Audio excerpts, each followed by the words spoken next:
Boa noite, meus amigos. Estamos aqui de volta. Como sempre, começamos invocando a Santíssima Virgem Maria, o Santo Padre Pio de Pietrelcina, que roguem a Deus que nenhuma injustiça se cometa neste programa. Queria agradecer todos os bons votos que eu recebi pela recuperação da minha saúde. A coisa foi muito mais fácil do que parecia. Não houve sequer cirurgia. As duas pedrinhas foram expelidas espontaneamente por via anal, né? E nada mais disseram neles foi perguntado. Também queria lembrar que no dia de 17 a 22 de outubro eu proferirei aqui em Colonial Heights, Virgínia, o curso Raízes da Modernidade, onde eu pretendo juntar os resultados de vários estudos que eu fiz sobre os filósofos daquela época, numa síntese que até hoje eu não havia apresentado. Então, inscrições e informações com o misterioso senhor Eduí pelo telefone 041 9974 4443. Para quem não sabe, o Facebook está transmitindo este programa com imagem, onde vocês poderão me ver com todo o meu sex appeal. Então, o que mais? Tem mais algum aviso? Ah, tem um aviso importantíssimo aqui. A equipe do padre Paulo Ricardo pede para avisar o lançamento da segunda campanha nacional de consagrações à Virgem Maria e motivar o público a participar. É a consagração total pelo método de São Louis Maria Grignon de Montfort. No site do Padre Paulo, www.padrepauloricardo.org, e no site consagrate.com, www.consagrate.com, há todas as instruções e informações. É muito importante ler essas informações. Há todo um guia, porque esse negócio não é assim, consagração, ir lá 5 minutos consagrar, não. O negócio é complicado, tem toda uma preparação, e antes da preparação tem que ler o texto de São Luís de Montfort para entender do que se trata. Então, vamos lá, vocês que são católicos, os que não são também, aproveitem e já fica sendo. Né? Agora, aqui, veja você, né? O negócio já começa a semana enchendo o saco. O José Neumann Pênis publicou aí uma nota no site Usina de Letras, dizendo o seguinte, olha aqui, cada entrevista que dou sobre o livro dele, O Que Sei de Lula, Nivaldo Gomes, não é Nivaldo Gomes, eu lembro, é Nivaldo Cordeiro, né? José Nivaldo Cordeiro, me acusa de ter me vendido ao PT e circula um vídeo de Olavo de Carvalho no YouTube me mandando ler Trotsky. De novo, já li tudo e fui fanático pelo velho, falando muito mal do meu livro. Nivaldo e Olavo confessam que não leram, atestando a irretorquível honestidade intelectual da nossa direita troglô. Olha, a minha mensagem para você, Neumann, é muito simples e sumária. Vai tomar no olho do seu cu. Eu aqui não falei do seu livro, eu falei da sua entrevista. Você deu uma entrevista de 1 hora. 1 hora são mais ou menos 40 laudas. E eu comentei a sua entrevista, declarando que estava comentando a entrevista e que não podia falar do livro porque não tinha lido. Agora, se a sua entrevista não diz absolutamente nada, né, se está tudo no livro e não tem nada na entrevista, então para que deu a entrevista? Outra coisa, será que é proibido comentar a sua entrevista? Só podemos falar do seu livro, então. Então para que deu a entrevista? Então você está mentindo. Outra coisa, negócio de honestidade intelectual da nossa direita troglô, você está vendo qual é a sua honestidade, que você é um mentiroso, safado, salafrário. É isso que você é. Está me acusando de coisa que eu não fiz. Né? Eu não te conheço, nunca te vi, tá? Eu nem sei direito quem é você, sei que você trabalhou no Estadão. Né? Para mim você é um bosta. Né? Agora, o mais bonito é o seguinte, que ele ainda reclama que o sujeito lá da revista Cara da Capital, né, fez uma coisa que mamãe mesmo com Alzheimer não perdoou. Tirou o terceiro N do meu nome, quer dizer, Neumann com 2 N. O sujeito erra uma letra e você reclama. E você que chama o Zé Nivaldo Cordeiro de Nivaldo Gomes. Quer dizer, você nem lê os negócios, né? Nem se informa. Então, veja, depois disso que você fez, a confiabilidade da sua investigação, para mim, está colocada em questão. Na entrevista, você dizia o seguinte, que o Lula não era um revolucionário de maneira alguma, porque era um sujeito, vamos dizer, oportunista, que visava só a sua vantagem, etc, etc. Então, de onde se concluía que você tinha aquela noção besta do revolucionário como sujeito idealista.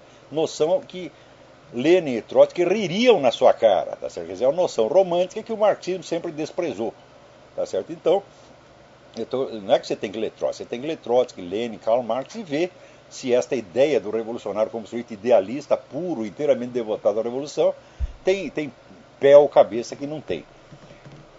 Então, outra coisa, de direita troglô, tá certo? É gozado, quer dizer que eu então sou um sujeito primitivo, sem cultura, né? Um analfabeto, troglô, e o Zé Neumann é, né, o sujeito da mais alta intelectualidade, preparação, um sujeito finíssimo. Né?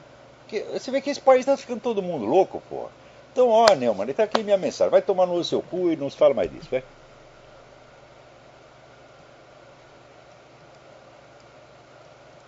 Agora, esta semana saiu aqui na National Review um artigo extremamente importante que eu sugiro que vocês leiam.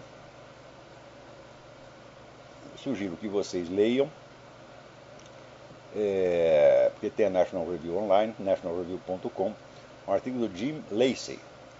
Saddam, What We Now Know, o que nós sabemos agora. Então vocês lembram que quando houve a invasão do Iraque,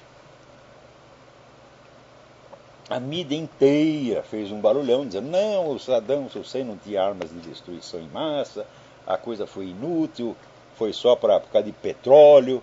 Bom, o negócio do petróleo eu já admiti faz tempo, mostrando que as firmas de petróleo não estavam ganhando um tostão lá, mas que o Iraque estava ganhando dinheiro com petróleo. Eles estavam reconstruindo o país com base nisso. E mais ainda, as empresas de petróleo todas tinham sido contra a invasão. Mas o negócio de que não havia armas de destruição em massa, de que o Saddam não oferecia perigo nenhum, isso se espalhou pela mídia e foi aceito por todo mundo como se fosse uma verdade evangélica. Só que passado o tempo, as verdades vão aparecendo. Na época eu já via, logo poucos meses depois da invasão, já tinha aparecido o livro do Richard Miniter, que se chama Disinformation, onde já tinha dados impressionantes mostrando que o Saddam Hussein tinha armas de destruição em massa, sim. Tá certo? Mas ali a lista era pequena. Mas agora, o que apareceu, olha, veja que coisa. Quando os tanques americanos chegaram em Bagdá, Saddam já tinha completado a construção de uma fábrica de antraz, que faltava uma semana para entrar em operação. Ora, note bem, 1% da produção anual daquela fábrica, que seria de 200 libras, né, bastaria para matar 3 milhões de pessoas, 1%. Então agora imagine essa fábrica trabalhando o ano inteiro, o que ia fazer. Né? Também, vamos dizer, os estoques que o sujeito tinha de armas biológicas era um negócio, era de uma grandeza incalculável. E também, na época, alguns até reconheceram que havia até aqueles laboratórios móveis, até se falou um pouco disso, mas depois se esqueceu. Agora, acontece que foram descobertos pelo menos 5 desses laboratórios móveis. Um deles dentro de uma mesquita, isto é, fora da área onde era permitida a entrada dos inspetores da ONU.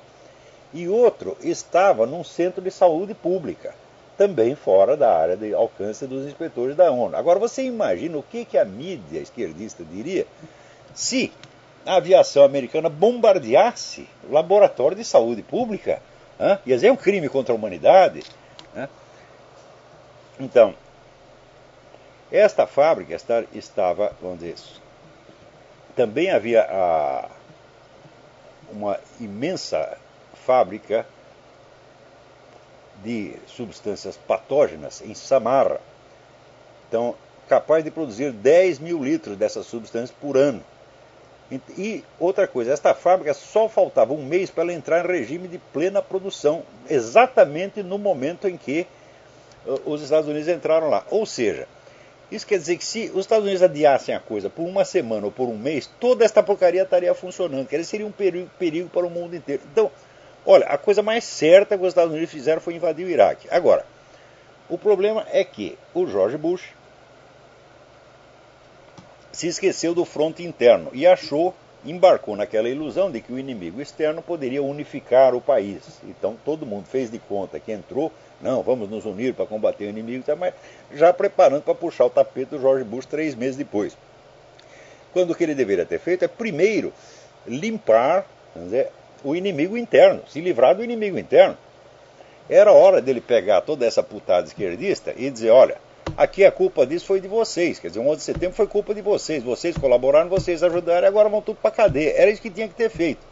Mas aquela famosa ilusão americana do bipartidarismo, quer dizer, os dois partidos têm que governar, quer dizer, o partido que ganha a eleição governa e o que perdeu também governa, tá certo? Quer dizer, então, eu não sei para que precisa ter dois partidos, né? Se vai os dois governar sempre, não sei nem para que ter eleição. Então, mas o George Bush, aconselhado por aqueles luminares do Neocon, então os caras que têm um excesso de merda na cabeça, achou que era um momento de unificar o país. Unificou durante 2 semanas. Na terceira semana já começaram a dar facada nas costas dele, como era coisa altamente previsível, e espalharam esse monte de mentira. Então, não vou nem aqui ler a lista, porque... outra coisa, o Saddam, além dessas fábricas todas, ainda tinha uma imensa rede de treinamento de terroristas no território iraquiano e armas espalhadas, assim, em grande quantidade, armas típicas de terrorista, como bomba, essa coisa, espalhada por quase todas as embaixadas do Iraque no mundo. Na embaixada da Romênia tinha um lançador de mísseis e um míssil. Na embaixada de Atenas tinha cargas explosivas. Em Viena tinha cargas explosivas, rifles com silenciadores, granadas de mão e rifles Kalashnikov. Né? Na embaixada na Índia tinha explosivos plásticos. Também em Praga, na Tchecoslováquia, tinha lançador de míssil e míssil, outro míssil e lançador de míssil na Turquia, outro míssil e lançador de míssil na embaixada do Iêmen, mais outro lançador de míssil e míssil no Azerbaijão e mais outro no Líbano. Pô, o que é isso? Quer dizer, as embaixadas do cara eram verdadeiros centros de ataque, eram fortalezas para ataque no local. Para que uma embaixada precisa ter um lançador de mísseis? A embaixada tem que ter alguns guardas armados para tomar conta, mas o que serve um míssil para uma embaixada? Então, tudo isso estava lá no Saddam Hussein, tudo isso podia entrar em operação de um momento para outro, se não houvesse a invasão. Então está aí, né? O George Bush não foi um bom presidente americano, mas foi o melhor presidente que o Iraque já teve. Para você ver como este mundo está ficando, no Canadá tem uma senhora que deu à luz um filho, um bebê, e daí pensou bem, não quero essa porcaria. Pegou, estrangulou o moleque. Né? Daí, naturalmente, foi presa e foi a julgamento, e o juiz a absolveu, sob o argumento de que, como a maior parte dos cidadãos do Canadá aprovam o aborto irrestrito, então matar o bebê antes ou matar depois dá na mesma. Então, como lá é lei anglo-saxônica, que vigora, não é aquele edifício lógico do direito romano, como é seguido na França ou no Brasil, mas é baseado no precedente, então quer dizer o seguinte, está liberada a matança de bebês. Se não deu tempo de abortar, você pode dar à luz o bebê e daí você estrangula, dá-lhe uma martelada na cabeça, dá um tiro de 45, joga pela janela, faz qualquer coisa. Está liberado.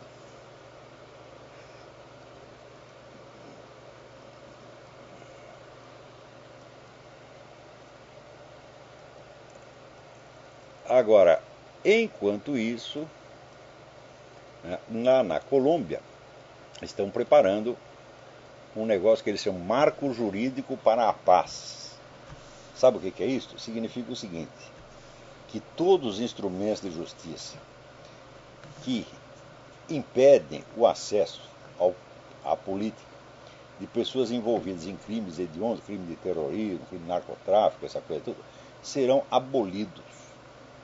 E até agora, por exemplo, pessoas que foram, né, condenadas por atos de terrorismo não podem participar da política. Então, vai liberar tudo. Isso é abrir o caminho para as Farc chegarem ao poder por via legal. Isso é o que está fazendo aquele filho da puta do Juan Manuel Santos, né, que todo mundo diz, não, é um cara conservador, cristão, etc. E que se elegeu, né, com o slogan de No Más Farc.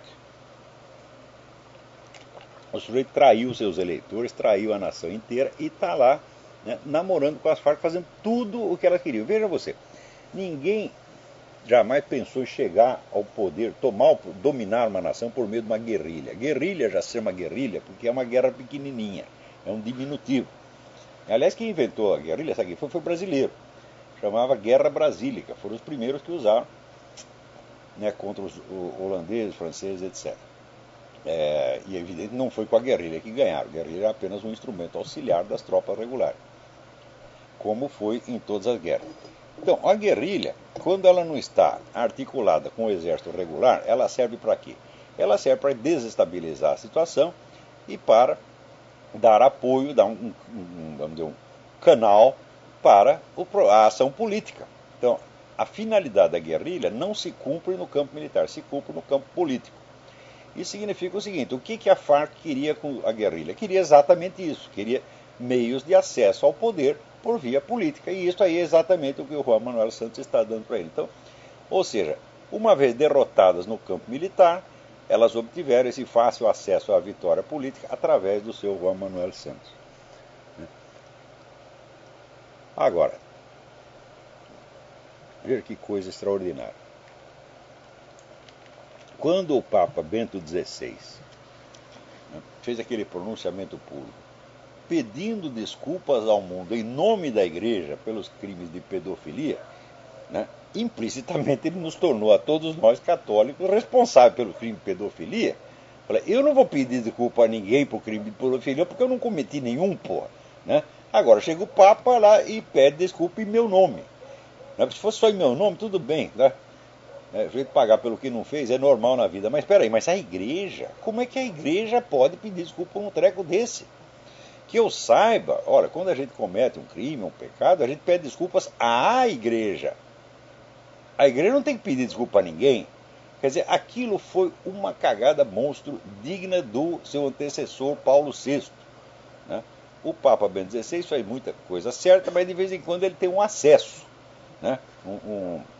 Dá um ataque de temor servil e ele faz uma concessão, tá certo? A moda politicamente correta. Então fez essa. Ora, todo mundo sabe que esse negócio de pedofilia está lá no livro do Michael Rose, Goodbye Good Man, mostrando como é que isso começou. Isso começou através da infiltração sistemática de pessoal gay, não diretamente nos seminários, mas, mais importante, nos cargos de psicólogos que fazem a seleção dos candidatos à vida religiosa. De maneira que eles afastavam as pessoas de real vocação e botavam lá camaradas que ou eram gays ou que de algum modo não serviam para coisa, que estavam lá dentro para criar bagunça mesmo. Então isso aconteceu não só nos Estados Unidos, isso aconteceu universalmente. Então evidentemente foi uma traição. Então por que a Igreja tem que assumir os crimes que são feitos pelos seus traidores contra ela? Né? Eu disse, olha, isso aqui não parecia o Bento XVI. Falei, isso aí é o Paulo VI, é a reencarnação do Paulo VI. O Paulo VI, cada vez que abria a boca, a Igreja saía perdendo. Né? Então, agora, acontece que depois que o Papa falou isso, ele deu margem para que acontecesse a seguinte coisa. Atenção, notícia da France Press. Uma associação americana de vítimas de padres pedófilos anunciou ter apresentado uma queixa ante o Tribunal Penal Internacional contra o Papa Bento XVI e outros dirigentes da Igreja Católica por crimes contra a humanidade. Quer dizer, olha, um padre pedófilo que faz um malefício a um menino ou uma menina é um crime individual. Agora, Se a igreja assume a responsabilidade, a culpa por todos os crimes de pedofilia, então, pelas dimensões, vira de fato um crime contra a humanidade. Ora, meu Deus do céu, quer dizer, será que o Papa não tem um assessor, tem pelo menos um assessor de imprensa, dizendo, olha, não diga isso, santidade, isso aí vai ferrar com a gente, isso aí é gol contra, né? Agora, já que ele assumiu, se ele, vamos dizer, assume a culpa moral, da culpa moral à responsabilidade judicial é um passo, minha gente, é a coisa mais óbvia do mundo, né? Então, o Bento XVI, que nunca fez mal a ninguém, agora está ele sendo acusado de todos os malefícios que esses traidores da igreja fizeram desde dentro. Como é possível um treco desse, né? Então, ainda a organização acusa o chefe da Igreja Católica de ter tolerado e ocultado sistematicamente os crimes sexuais contra as crianças de todo mundo. Isso é absoluta mentira, mentira. Inclusive, no caso mais grave que houve, que foi o do Legionário de Cristo, foi o Papa Bento XVI, desde o tempo que não era Papa, desde o tempo que era cardeal. Ele já perseguia essa organização e não aceitava que a organização que era protegida pelo então Papa João Paulo II. João Paulo II jamais acreditou nas denúncias contra o tal do Marcial Maciel, que era o chefe do Legionário de Cristo. Mas o cardeal Ratzinger, já naquela época, né, fez o possível para investigar o negócio e punir os camaradas. E quando, né, assumiu a cátedra de Pedro, a primeira coisa que ele fez foi logo mandar investigar e acabar com aquela porcaria. Tanto que aqueles dirigentes todos do Legionário de Cristo foi um festival de cabeças cortadas, tá certo? Né? Então, como é que ele ocultou sistematicamente? Que coisa é essa? Esse processo provavelmente, é claro que vai ser inocentado, mas o simples fato de haver o processo já é um absurdo. Né? Quer dizer, eu não posso engolir essa ideia, quer dizer, foi a igreja que abusou dos meninos? O que é isto, porra? Hã?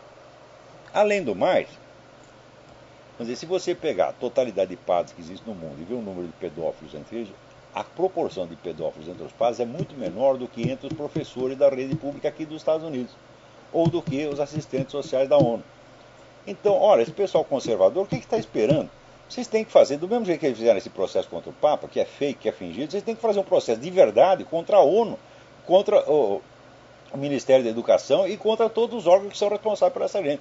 Quer dizer, se a igreja é responsável pelo que um Papa pedófilo fez, o Ministério da Educação é muito mais responsável pelo que um professor fez.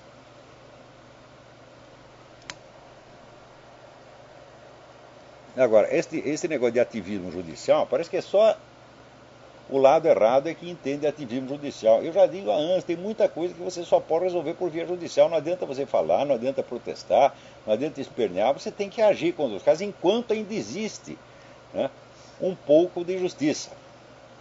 Agora, se você vai contar com mídia, o que acontece? Ora, a mídia aqui nos Estados Unidos tem mentido tanto, no Brasil também, mas aqui às vezes chega até a ser pior, né? Por quê? Porque são jornais que têm uma história ilustre. O New York Times tem uma história, né, honrosa, o Washington Post também. Mas esse pessoal aderiu ao Obama de tal maneira que nada que arranhe a reputação do Obama pode sair. Então, em função disto, né, fizeram uma pesquisa recente e diz assim que nos Estados Unidos só uma em cada 10 pessoas, né, respeita e acredita na grande mídia deste país. Um em cada 10. Tá certo? Então, toda essa porcaria, New York Times, Washington Post, né, e também os CNN, então, tudo isso aí ou é papel pintado, tá certo? Ou é flatus vossos. É gente que está falando assim, é o peido oral, você está entendendo? Não estão noticiando nada, estão só escondendo, estão mentindo o tempo todo. É uma coisa horrível o que está acontecendo. Ora, ao mesmo tempo, você vê, aqui o que salva é o rádio, porque o rádio não está comprometido com essa gente, então tem uma série de programas independentes, como o do Rush Limbaugh, do Michael Savage, que aliás são pessoas que não se gostam entre si, são inimigos entre si, mas são pessoas independentes que falam o que lhes dá na cabeça, isto Graças a Deus, isso permite que muitas notícias que a mídia escondeu acabem aparecendo de uma maneira ou de outra. Então, na mesma semana que fizeram essa pesquisa, mostrando que só 10% da população americana respeita a grande mídia, fizeram outra pesquisa sobre o Rush Limbaugh, que é, assim, para o pessoal da grande mídia, é o demônio, é a besta fera, né? É a pessoa mais odiada da grande mídia, né? Então fizeram uma pesquisa para ver o que a população acha dele. Então aconteceu o seguinte, que 65% das pessoas consultadas, né, acham que o trabalho do Rush Limbaugh é muito bom para os Estados Unidos. E só, vamos dizer, uma fração bem menor, vamos ver aqui os números certinhos. Aqui. Olha, não, peraí. 56% disseram que o Limbaugh está fazendo um trabalho excelente ou bom, enquanto só 28% ficaram contra. E havia ali uma fração menor de gente indecisa. Também fizeram na mesma semana uma terceira pesquisa para saber das grandes canais de televisão qual é o mais confiável. A Fox News ganhou de longe, 37,8%. A segunda colocada foi a CNN, teve 11%, enquanto a ABC e a NBC tiveram 10%. A ABC, NBC e CBS. Então quer dizer que o canal mais odiado pelos outros é o canal em que o povo confia mais. Não que a Fox News seja perfeito, seja uma beleza, mas comparado com os outros, é uma beleza sim. E o Rush Limbaugh também. Então, olha, o que está vendo aqui é o seguinte, é a autodecomposição da grande mídia. Né? Todos os jornais estão na mão, vamos dizer, de obamistas fanáticos, loucos, dispostos a esconder os fatos desagradáveis ao Obama por todos os meios possíveis e imagináveis. Aliás, o que acontece no Brasil também. Aliás, falando em Brasil, eu queria comentar um negócio. Olha, essa manifestação, essa marcha contra a corrupção que houve, embora ela tenha vindo com muita água com açúcar, dizendo que é apartidária, não é ideológica, etc, etc, pelo menos uma vantagem ela tem. Ela rompe com a tradição de 40 anos de monopólio esquerdista das manifestações públicas. Na verdade, já havia sido quebrado isso pela Marcha para Jesus, que teve aqui, sei lá, milhões de pessoas, 3 milhões pelo menos. Né? Então, isso é um bom sinal. Porém, esse bom sinal é apenas uma semente. Se vocês não trabalharem isso direito, se insistirem nessa frescura, nessa viadagem de dizer, não, nós não somos partidários, então tudo isso pode ser, vamos dizer, usurpado e posto para trabalhar pelo próprio PT. Porque, afinal de contas, esta bandeira anticorrupção, quem lançou no Brasil foi o PT, porra. Né? Eu ainda me lembro das famosas CPIs que houve na década de 90, e foi ali que o PT se impôs. O PT não era nada até a CPI, mas foi na CPI. Como o PT acusava todo mundo, a CPI acusava com uma violência extraordinária, então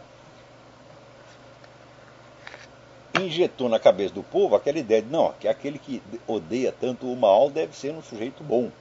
Né? E daí passaram a votar no PT, coisa que eles não faziam.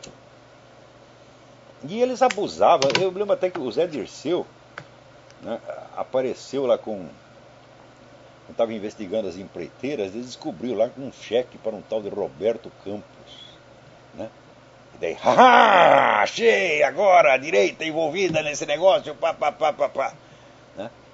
E daí já estava brilhando lá, né, no pódio da Câmara, quando aparece um engenheiro que trabalha para o Odebrecht e fala, não, peraí, Roberto Campos sou eu. Né? Então também teve o caso daquele famoso contador, né, que fazia lá a contabilidade da corrupção, da caixinha dos anões do orçamento, que até matou a mulher, e daí apareceu o Suplicy, dizendo que a mulher não estava morta, que estava em Nova York, e daí fez lá uma comissão de investigação, foi para Nova York, gastou um dinheiro maluco, né, e a mulher estava morta e enterrada já fazia um tempão. E outra vez apareceram lá com um negócio, dizendo, está aqui, denunciamos aqui o Odebrecht que desviou dinheiro na construção de 18 aeroportos. Bom, a Odebrecht nunca construiu nenhum aeroporto, porra. A Odebrecht construiu porto, estrada, usina, tudo, menos aeroporto. Né?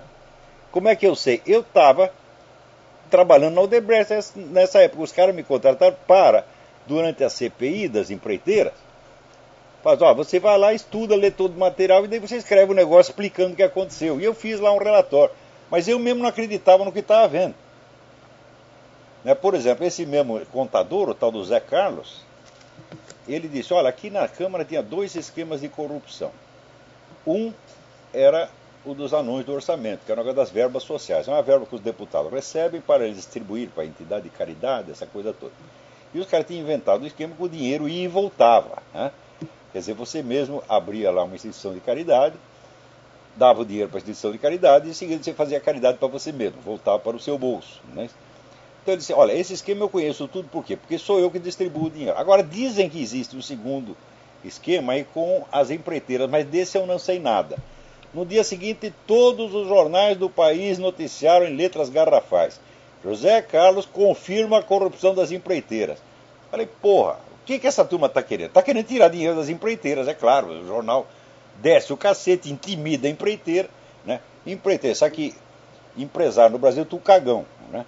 Então, mais que depressa, os empresários já chegam no jornal e falam, não, eu ponho um anúncio de página inteira no seu jornal. É assim, pô, é assim que funcionam as coisas. Quer dizer que o combate à corrupção é uma forma extremamente requintada de corrupção. E o PT, enquanto estava lá cortando cabeças, né, destruindo reputações, estava ao mesmo tempo já construindo o esquema do mensalão que entraria em vigor depois. E construindo também o famoso sistema de informações do PT, que até o Esperidião a mim chamava PTPOL, né? Alusão à Interpol, que tinha lá um monte de computadores onde tinha a ficha de todo mundo. Tinha ficha para quê? Para chantagear, para achacar, para intimidar pessoas. Então era assim, era realmente uma máfia. E o pior é o seguinte, o pior é que a expressão que os caras usavam, né? Quer dizer, qualquer treta que aparecia lá com o empresário, com o empreiteiro, o PT denunciava, não, eles fizeram um Estado dentro do Estado, que era exatamente o que o PT estava fazendo. Né? Então era a norma do Lênin. Né? Acuse-os do que você faz, xingue-os do que você é. E foi assim que o PT fez o sucesso que fez. Né? Peraí, tem alguém na linha. Alô, quem é? Alô, Olavo? Eu? Tudo bem? Quem é? Tudo bom? Fala aqui de Santos, São Paulo. Como é o seu nome? Wagner. Wagner, tudo bem? Tudo bem, graças a Deus. Deixa eu te falar uma coisinha, Olavo. Eu tô ouvindo seus programas antigos e no programa do dia 7 de dezembro de 2009, você colocou uma mensagem de Euclides de Oliveira para tocar durante 30 minutos, mais ou menos. Sim, eu lembro disso. Nessa mensagem, ele fala meio de que vai acontecer um desastre dentro de em julho de 2012 e que essa coisa vai ser econômica, tá? Então vai ter um desastre econômico. Hoje em dia todo mundo diz a mesma coisa, os economistas estão dizendo a mesma coisa. Que o negócio não vai passar dessa época não, entendeu? Mas o Euclides falou isso muito antes deles. Eu sempre levei muito a sério essa mensagem do Euclides. Ele não está brincando, não. Não, eu imagino que você tenha levado a sério porque você destinou 30 minutos do seu programa para isso. Né? Claro. Então eu queria que você fizesse uma análise, vamos dizer assim, da conjuntura atual econômica, incluindo essa mensagem, né? Porque parece que o negócio na Europa está bem feio, aí nos Estados Unidos também essa recessão e esses bilhões de dólares que o Obama manda para tudo quanto é lado aí sem pensar direito, mais ou menos, e esses dois pontos, né, Europa e Estados Unidos, tendo um problema... E olha, não é só Europa e Estados Unidos, porque o pessoal pensa que o resto está muito bem. Mas você vê, hoje mesmo... Dois né? lados tendo problemas, respinga no mundo inteiro, né? Pois é, olha, a União Europeia, eu vou dizer uma coisa, quando eu estava, né, na Polônia, quando é que eu estive na Polônia? Que mês foi? Peraí, deixa eu ver, minha mulher tem melhor memória que julho do ano passado. Não, julho desse ano, claro. Estou ficando maluco. Né? Eu conheci um cidadão que era um funcionário aposentado do serviço secreto de um país qualquer, eu não vou dizer qual, da Europa Oriental. E ele disse para mim, olha, a União Europeia não chega até o fim do ano. Naquela época ninguém estava falando nada disso. Cheguei aqui, passa uma semana, começa a vir essa notícia. Né? Olha, o euro não está aguentando mais as pernas, nós vamos ter que criar outra moeda. Né? E daí ele disse uma coisa também que também está acontecendo. É uma derrota, é uma destruição total. Mas eles vão dar a impressão de que é uma renovação. O negócio que é o fim, eles vão dar a impressão que é um começo. Vai ter um recomeço. Então, vai ser um negócio de botar panos quentes. Agora, quanto a... Aqui mesmo... Peraí, deixa eu procurar aqui uma outra notícia que vem a calhar com o que você está falando. Né? Eita. Um momentinho só.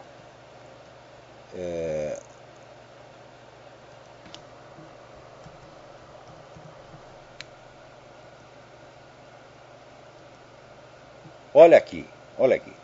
A dívida da China é igual que dos Estados Unidos, meu Deus do céu. Eles estão tão ruins quanto. Veja aqui.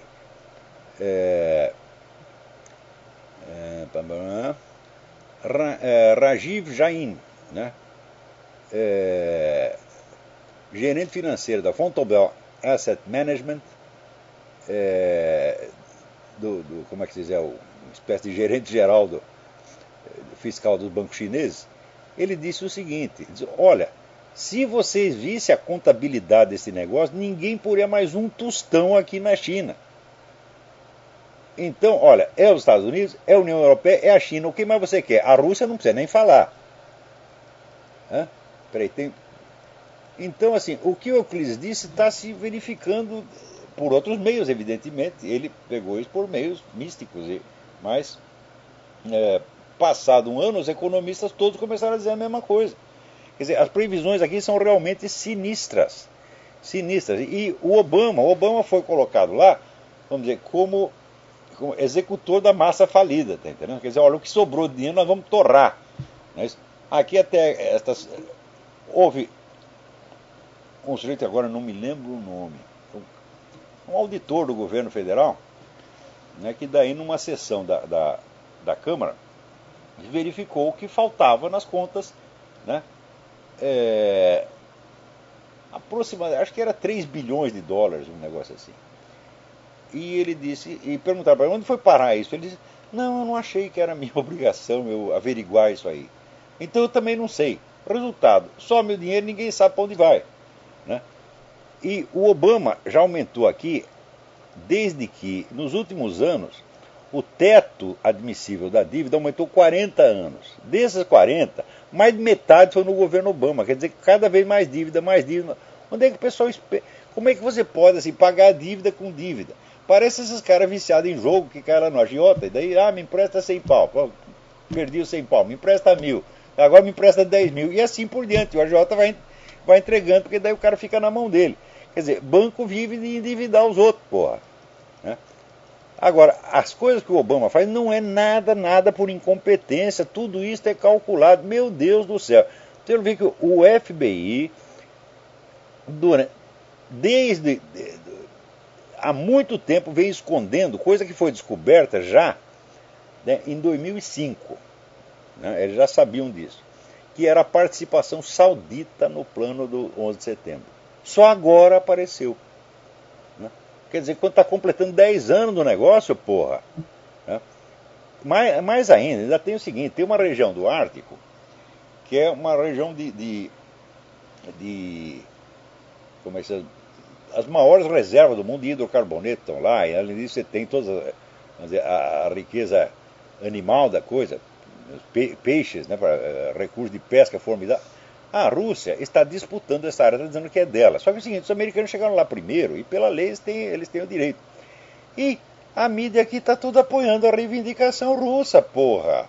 Né? E quem começou isso foi, né, então o cara que mais apoiava era o Leon Panetta, que era então o ministro da defesa do Obama. Ora, o Panetta, meu Deus do céu, Panetta é comunista de carteirinha, comunista de pai e mãe, como dizia o Carlos Lacerda, porra.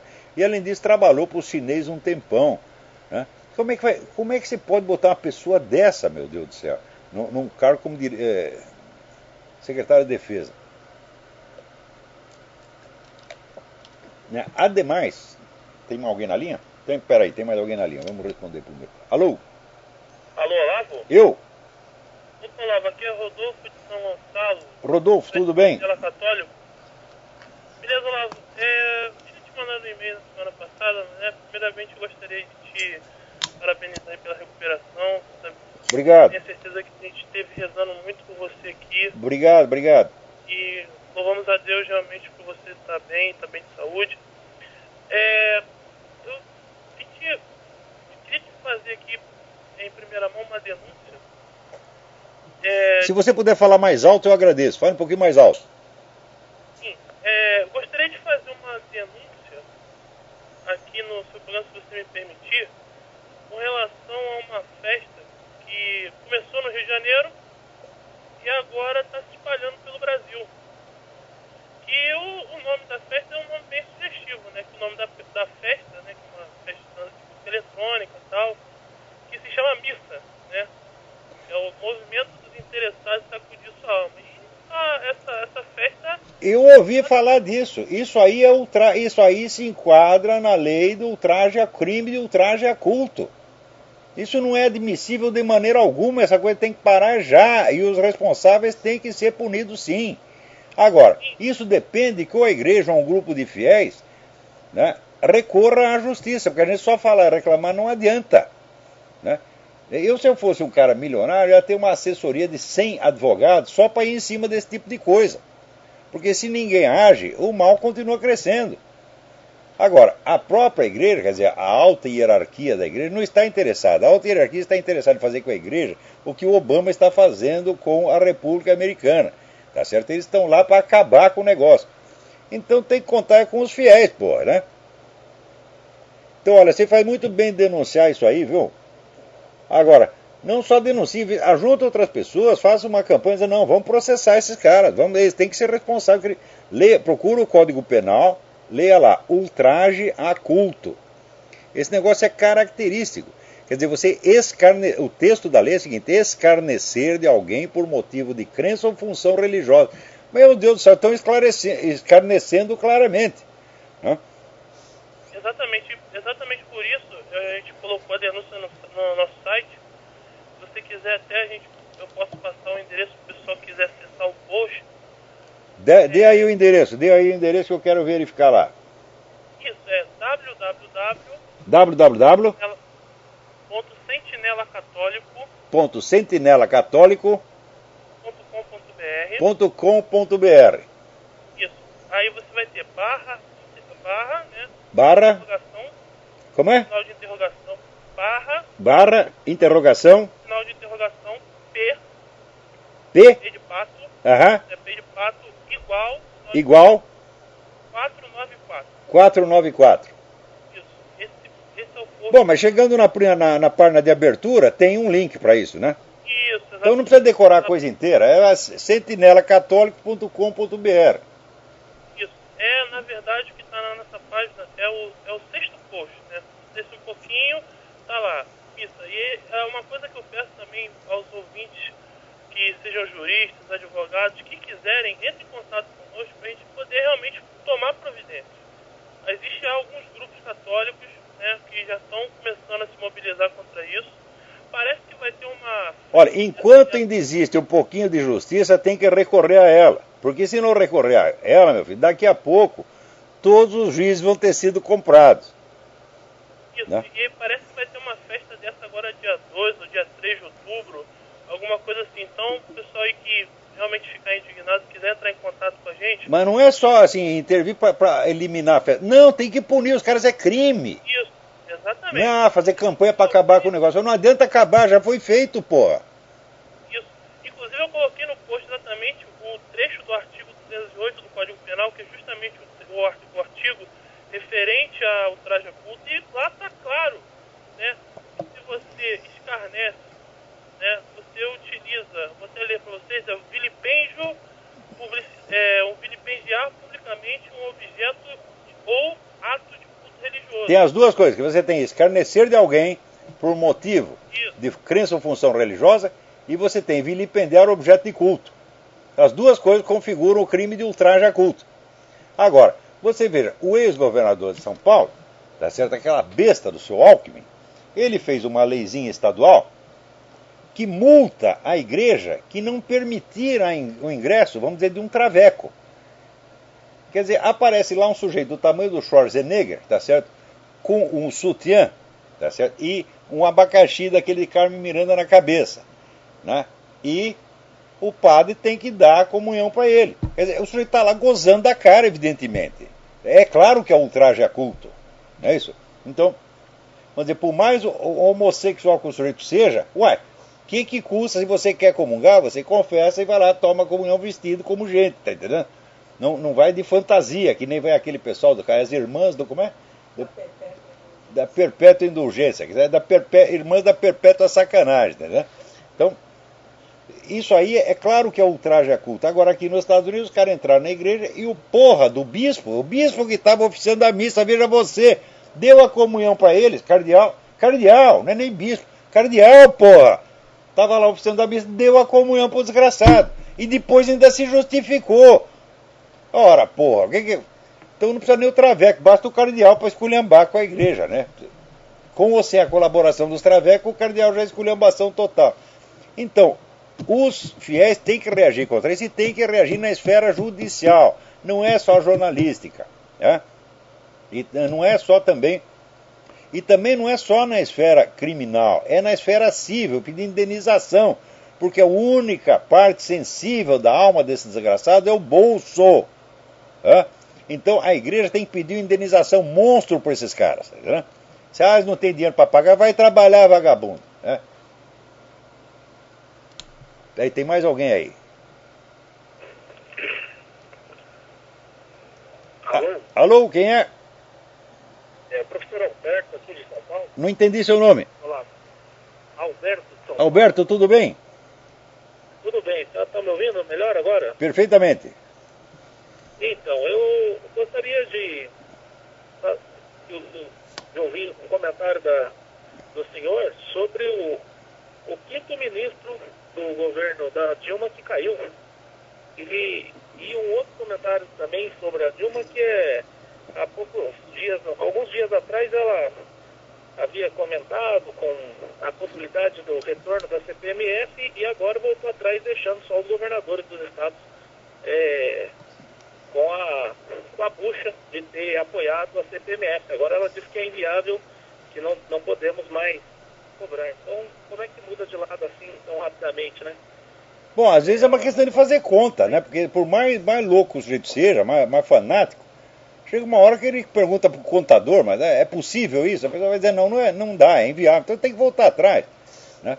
É aquele negócio, é louco, mas não rasga dinheiro, tá entendendo? Agora, quanto aos ministros, olha, qualquer pessoa que a Dilma convide para ser ministro já está sob suspeita imediatamente, pô.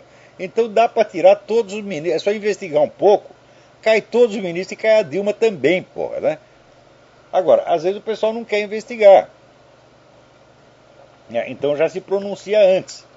Você veja, divulgaram recentemente um documento da Embaixada Americana dizendo que a revista Veja havia exagerado nas relações do PT com as Farc, porque não conseguiu provar que aquele negócio do Olivério Medina, que disse que tinha trazido 5 milhões para a campanha do PT, falou, olha, tem aqui a sua declaração, meu filho. Para que a revista tem que apresentar provas documentais? Ora, meu Deus do céu, o pior é o seguinte, não houve investigação nenhuma. 000. Tinha aquele general, que era o cara da ABIN, que era o maior puxa-saco do PT, agora até esqueci o nome do cara, é que eu já falei coisas horríveis a respeito dele, não precisa... Não, superior comandante do Exército, era o outro, que era o chefe da ABIN, né? Não investigou coisíssima nenhuma, abafaram o negócio. Então, como é que sem investigação, como é que a revista tem obrigação de apresentar provas documentais? O que é isto, minha gente? Prova documental é a polícia que tem que achar. A revista ela fez o que devia, quer dizer, noticiou a declaração do Olivério Medina, do próprio culpado. Ele disse que ele tinha trazido dinheiro. Pô, a revista fez o que devia, porra. Agora, a embaixada americana, que é tudo cheio de obamista, tá certo? Cheio de comunista, imediatamente já avisa o governo americano: não, a revista está exagerando, não há relação entre o PT e as Farc.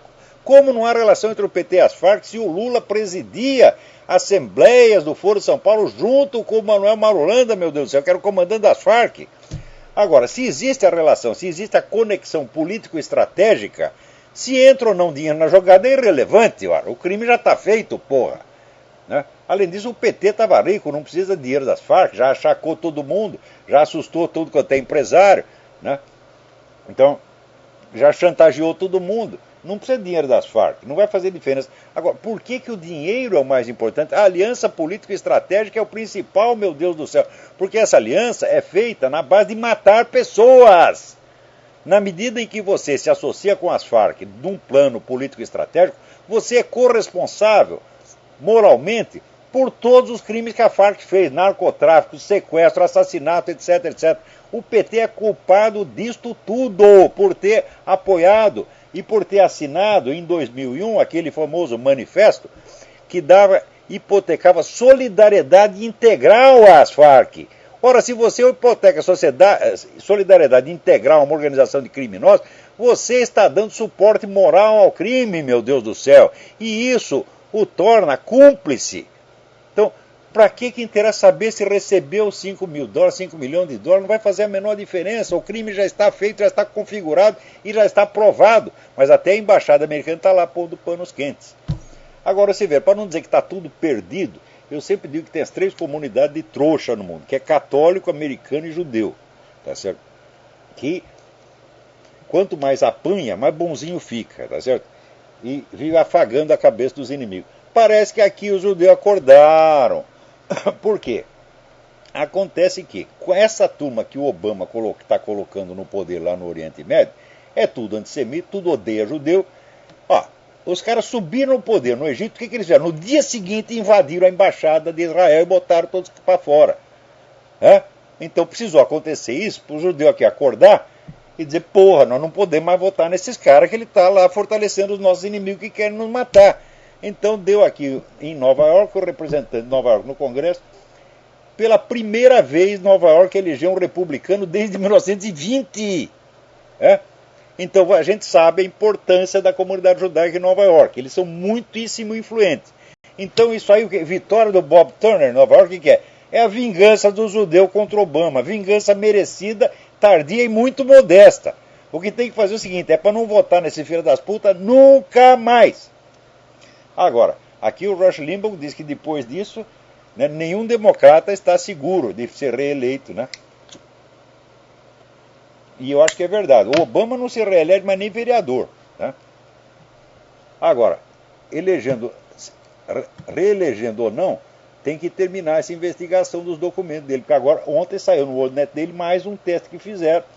A mulher que botou o número do Social Security do Obama lá no sistema de verificação e saiu: esse Social Security não existe. Então o que é isso, porra? Até hoje os caras não sabem quem é o Obama. Ninguém investigou nada, é proibido. Agora, se você aceita isso, bom, como é que você vai estranhar que seu país está em crise econômica, está afundando, né? E ainda está fazendo corte de orçamento militar, enquanto China e Rússia continuam aumentando, produzindo cada vez mais armas e ajudando cada vez mais os terroristas. Espera aí, tem mais alguém na fila. Alô, quem é? Alô, Lavo? Eu. É Rodrigo de Sobral. Rodrigo, tudo bem? Tudo bem. Professor, gostaria que o senhor comentasse um pouco dessas manifestações que está havendo no Chile contra o sistema de educação, consequentemente contra o presidente, que é um conservador, não é? Olha, todas essas manifestações no mundo, meu Deus do céu, você rastreia. Olha, é o seguinte: da onde veio o dinheiro? Essas manifestações custam caro. Você vai, olha, todo dinheiro, todas essas manifestações na Europa, nos Estados Unidos, é tudo Jorge Soros, meu Deus do céu. Então, eles mesmo criam a bagunça, criam a crise, e daí vai lá e instiga estudante. Né? Aqui o pessoal do sindicato quer fazer uma coisa que eles chamam de dia do ódio. Né? Quer dizer, o Obama ferra com os caras, ele fica com ódio de quê? Do capitalismo. Quer Quer dizer, tudo isso aí é um negócio, é o que se chama a pressão de cima. Isso aí é estratégia comunista, pressão de cima e pressão de baixo. Você põe lá um governo que destrói tudo e daí você põe a massa para protestar. Isso aí é mais velho do que andar para frente, porra. E as pessoas ainda não se tocam. Né? Agora, peraí, nós estamos quase em cima da hora. Antes de eu, só quero dar uma última mensagem aqui para terminar. Uma pesquisa da Voice of the Martyrs disse que entre 2008 e 2009, o pessoal quer saber quantas vítimas cristãs tem no mundo? Foram 126 mil. 126 mil cristãos foram assassinados por motivo político no mundo. E daí do lado vem esse pessoal, né, do movimento gay, dizer, estão matando os homossexuais, etc. E quantos mataram? Mataram 100 em um ano. No Brasil, que tem 50 mil homicídios. Agora, e os cristãos? Agora, se você escreve uma linha contra o homossexual, então você é culpado de hate speech que pode incentivar o criminoso. Agora, o que escrevem contra o cristianismo dia e noite, não só escrevem, mas ofendem, né, vilipendiam dia e noite, instigando ódio contra o cristianismo, isso já virou homicídio, já está virando genocídio. E ninguém está sendo responsabilizado por isso. Então, essa é outra coisa. Cristãos, vocês têm que se mobilizar para processar judicialmente como corresponsáveis, como cúmplices morais, todo esse pessoal que está fazendo campanha contra a igreja. Então, até a semana que vem, muito obrigado.